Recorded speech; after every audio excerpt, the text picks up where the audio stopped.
Zach Lomax just got dumped. Not traded, dumped. 1 year into a 4-year, $2.8 million deal, Parramatta ripped up the contract and kicked one of the most dangerous backs in the game to the curb. Career over? Bankrupt dreams? Or is something absolutely massive about to drop? If you live for NRL chaos, smash subscribe right now and turn notifications on. This is Aussie Sports Central and we're about to blow the lid off the wildest story of the 2025 off-season. Let's take you back to where it all went wrong. 12 months ago, Zach Lomax was the hottest property in rugby league. Fresh off a breakout 2024 where he forced his way into the Kangaroos squad, terrorist defenses from the wing and center, and booted goals from the sideline like it was training drills. The Dragons didn't want to lose him, but Parramatta came swinging with a monster 4-year deal reportedly worth north of $700,000 a season. Lomax packed his bags, said goodbye to Wollongong, and walked into Parramatta like a rock star. 19 games later, the Eels couldn't get rid of him fast enough. November 15, 2025, the club announces they've mutually terminated his contract with 3 years still left on it.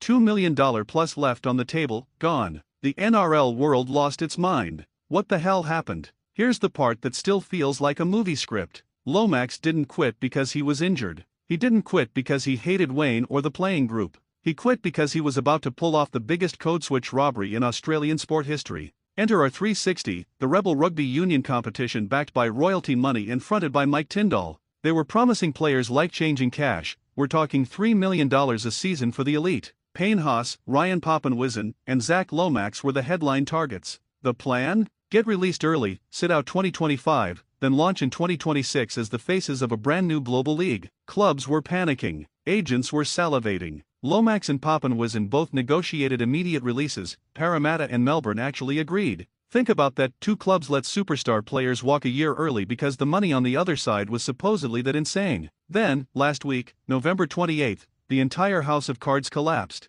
Our 360's funding fell apart. World Rugby refused to sanction it. The launch got kicked down the road to 2028. Maybe. Overnight, the golden parachute turned into a flaming backpack. Payne Haas immediately tore up his letter of intent and re-signed with the Broncos on a monster extension. Papenwyzen is reportedly in tears trying to crawl back to Melbourne. And Zach Lomax? He's the one who's burnt every bridge. He's got no club, no income for 2026, and a release clause that is straight out of a horror film. Listen to this, if he wants to come back to the NRL before 2028, Parramatta have first and last right of refusal. That's right, the Eels can block him from signing with any other club if they want to be petty. He's basically trapped in rugby league purgatory. Now here's where the rumor mill explodes and Broncos fans start sweating. Social media has been on fire the last 48 hours with whispers that Brisbane have quietly put feelers out. Why? Because Lomax next to Reece Walsh, Selwyn Cabo, and Dean Mariner would be the most explosive backline in the competition. His kicking game fix is one of Brisbane's biggest 2025 headaches.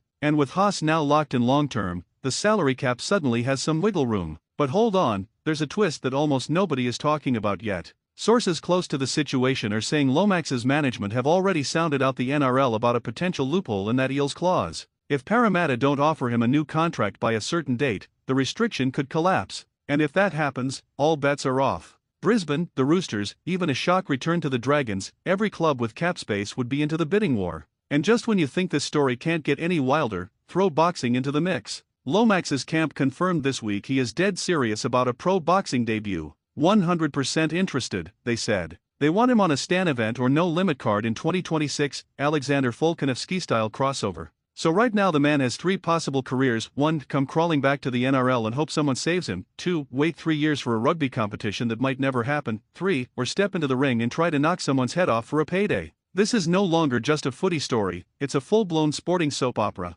So where does that leave the Brisbane Broncos rumor? Right now it's exactly that, a rumor. 0 official approaches. Kevy Walters is keeping his cards close to his chest. But the second that Eels clause gets tested, or the second Parramatta make it clear they're moving on, watch this space blow up. Because if Zach Lomax lands in red and gold next year, the 2026 premiership race changes completely. Drop your take in the comments right now. Broncos, yes or no? Should Parramatta block him out of spite? And where the hell does Zach Lomax play rugby league next? This is only part 1, part 2 drops tomorrow with exclusive whispers we're not allowed to say on camera yet. 24 hours later and the Zach Lomax saga just went nuclear. Overnight drop, multiple outlets now reporting Brisbane have made contact. Not public, not official, but player and club have spoken. The Broncos rumor isn't smoke anymore, it's fire. Here's the cold hard truth: as of right now, Parramatta have until December 20th to trigger their matching rights. If they don't table an offer by then, the clause dies and Lomax is a free agent for 2026. Word out of Red Hill is Kevy Walters is ready to pounce the second that deadline passes. They're reportedly prepared to offer 3 years at $650K, $700K per season, sliding him straight into the left center role and handing him goal-kicking duties. Reece Walsh plus Lomax on the same edge? Defenses wouldn't sleep for 3 years. But plot twist, Parramatta power brokers are split. One camp wants to bring him back and save face. The other wants to block him forever out of pure spite. If the spite camp wins, Super League becomes the frontrunner. Wigan and St. Helens are already circling with tax-free pounds. And yes, the boxing option is still alive. No Limit have lodged interest for a March 2026 debut. So final verdict on the Broncos rumor? Right now it's 50-50ths. If Parramatta blink, Lomax is Brisbane bound and the NRL world explodes. If they don't, he's either boxing or playing in front of 5,000 freezing palms on a Friday night. I want your vote in the comments: Broncos, Eels revenge, Super League, or gloves on? Top comment gets shouted out tomorrow when this finally breaks. This has been the wildest 72 hours in off-season history. Aussie Sports Central, where the drama never sleeps. Like, subscribe, and buckle up, because Zach Lomax's next move drops any day now.